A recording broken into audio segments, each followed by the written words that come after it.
Welcome to my YouTube channel unity of Ekta. Viewers, माना जाता है कि पूजा करते वक्त घंटी जरूर बजानी चाहिए। इतना ही नहीं, जब किसी मंदिर में देवी देवता के दर्शन करने जाते हैं तो वहां मंदिर की घंटी जरूर बजानी चाहिए। लेकिन क्या हम जानते हैं कि घंटी क्यों बजानी चाहिए, इसके पीछे क्या कारण है और इसका क्या महत्व है? आज हम आपको इसकी जानकारी इस वीडियो में दे रहे हैं। आप किसी भी मंदिर पर जाएंगे तो पाएंगे कि वहां मंदिर के प्रवेश द्वार या प्रमुख प्रवेश द्वार पर घंटी जरूर टंगी होती है। यहाँ आने वाले पहले घंटी बजाते हैं, इसके बाद आगे बढ़ते हैं। इसी प्रकार घर या मंदिर में पूजा आरती करते वक्त लोग घंटी बजाते हैं। घंटी बजाने के पीछे वैज्ञानिक और धार्मिक दोनों कारण हैं। जब घंटी बजाई जाती है तो हमारे जीवन पर उसका साइंटिफिक प्रभाव भी पड़ता है। घंटी की आवाज के साथ तेज वाइब्रेशन पैदा होता है। यह वाइब्रेशन हमारे आसपास काफी दूर तक जाते हैं, जिसका फायदा यह होता है कि कई प्रकार के हानिकारक जीवाणु नष्ट हो जाते हैं और हमारे आसपास वातावरण पवित्र हो जाता है। यही वजह है कि मंदिर व उसके आसपास का वातावरण बहुत शुद्ध व पवित्र बना रहता है। मान्यता है कि जब हम किसी मंदिर में प्रवेश करते हैं तो मंदिर में मौजूद देवता की अनुमति लेने या उनका ध्यान अपनी ओर खींचने के लिए घंटी बजाई जाती है। यह भी कहा जाता है कि कई बार मंदिर के देवता सुप्तावस्था में होते हैं। ऐसे में घंटी बजाकर पहले उन्हें जगाना चाहिए, फिर पूजा करनी चाहिए। देवताओं की प्रसन्नता के लिए भी घंटी बजाई जाती है। कहा जाता है कि देवताओं को घंटानाद और शंख की आवाज काफी पसंद होती है। यही कारण है कि मंदिर में घंटी बजाई जाती है।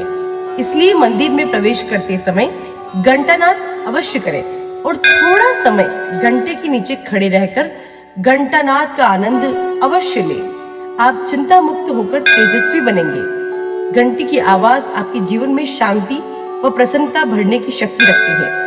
घंटे से निकलने वाले वाइब्रेशन आपकी बॉडी में मौजूद नकारात्मकता को खत्म करके सकारात्मक ऊर्जा आपके अंदर भर देता है।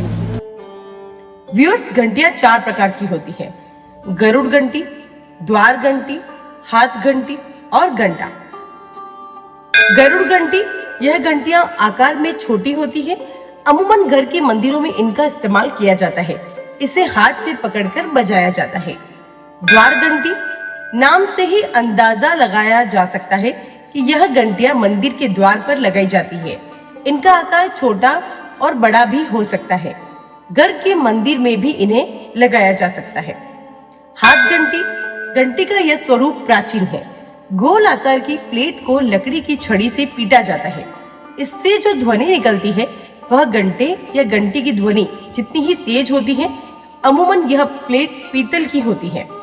घंटा, आकार पे घंटा बहुत बड़ा होता है। जब यह बजता है तो आवाज कई किलोमीटर तक जाती है। घंटे को अक्सर आपने मंदिर के द्वार पर या फिर द्वार से कुछ पहले लगा देखा होगा। पुराणों में वर्णित है कि सृष्टि की रचना के वक्त जो नाद गूंजी थी, घंटी उसी का प्रतीक है। आज भी जब घर में किसी का जन्म होता है या किसी नए कार्य की शुरुआत की जाती है तो घंटी बजाकर लोग खुशी जाहिर करते हैं।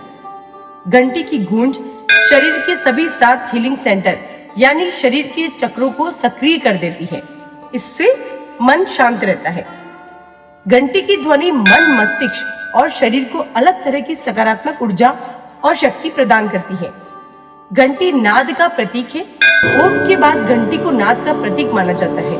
घंटी बजाने से हाथों की योगिक क्रिया भी होती है, जिससे हाथों में दर्द की समस्या दूर होती है। किसी भी पूजा को तभी पूरा माना जाता है जब आरती होती है। आरती घंटी और शंख के बजने पर ही पूरी मानी जाती है। घंटी समस्याओं का अंत भी करती है। वास्तुशास्त्र के अनुसार जिस घर में घंटी रहती है वह घर हमेशा बुरी आत्माओं से और बुरी शक्तियों से भी बचा रहता है। तो वहीं ये भी कहा जाता है कि मन घंटी की लय से जुड़कर शांति का अनुभव करता है। यही कारण है कि तमाम मंदिरों में प्रातः व सायंकाल दोनों ही समय आरती के दौरान एक लय में विशेष प्रकार की धुन के साथ घंटियां बजाई जाती है, जिससे वहां मौजूद लोगों के मन को शांति मिलती है तथा अधिक आध्यात्मिकता का अनुभव करते हैं। पूजा में घंटी बजाते समय ये भाव रखें कि मैं इस घंटी को बजाकर आपको याद कर रहा हूँ और आपका आह्वान करता हूँ, ताकि मेरे घर परिवार से नकारात्मक शक्तियां दूर हो व अच्छी शक्तियां मेरे मन और घर में वास करें। पौराणिक मान्यताओं के अनुसार देव मंदिर में घंटी बजाकर भगवान को प्रणाम करने से उस मनुष्य के पाप नष्ट हो जाते हैं और मनोकामनाएं पूर्ण होती है। इन मान्यताओं के साथ ही एक और रहस्य घंटियों से जुड़ा हुआ है। घंटी बजाने से इससे जो ध्वनि निकलती है, यह धीरे धीरे वातावरण में लीन होती है और यह क्रमशः ओम की सूक्ष्म ध्वनि में तब्दील हो जाती है। आध्यात्मिक संदर्भों के अनुसार सृष्टि के निर्माण से पहले ओम की ध्वनि थी और इसके विलय के बाद भी ओम का अस्तित्व रहेगा। ओम ही सृष्टि, सफलता और समापन का मूल है, इसलिए मंदिरों में घंटी बजाई जाती है। स्कंद पुराण के अनुसार भगवान विष्णु कहते हैं कि घंटी मुझे सर्वदा प्रिय है। मेरे पूजन के समय घंटी बजाने से 100 कोटि यज्ञ करने का फल मिलता है और मेरी पूजा के दौरान घंटी बजाने से मोक्ष प्राप्त होता है और घंटी बजाने से सभी पापों का नाश हो जाता है।